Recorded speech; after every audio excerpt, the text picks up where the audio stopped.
এখানে ছোট্ট একটা স্টাডি টেবিল রয়েছে, এখানে লোকে বসে স্টাডি করতে পারে। ওফ, এটা আমার ফেভারিট। কফি মেকার ঠেকার সব কিছু আছে এখানে।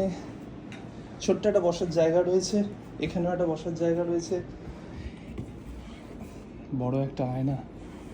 আর এই হচ্ছে একটা রুম, এটা হচ্ছে একটা মাস্টার বেডরুম আছে এখানে।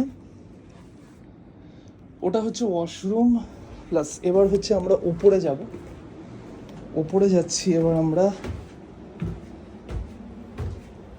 ওপরটা বিউটিফুল, এইটা হচ্ছে ওপরটা। ওপরে একটা বেড আছে, একটা কট আছে, এখানেও খুব সুন্দরভাবে সাজানো রয়েছে। প্লাস ওপর থেকে যদি আমরা এখন নিচটা দেখি, এইটা হচ্ছে ওপর থেকে নিচের ভিউ।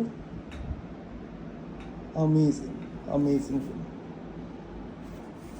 চলো তাহলে এরপর আরও ভিডিও আসছে, ফলো করে নিও সৌম্য ভট্টাচার্যকে, যাতে বোলপুরের ট্রিপের যত ধরনের ভিডিও আছে, যা যা ভিডিও তুলেছি আমি, সব কিছু যাতে তোমাদেরকে দেখাতে পারি। Thank you.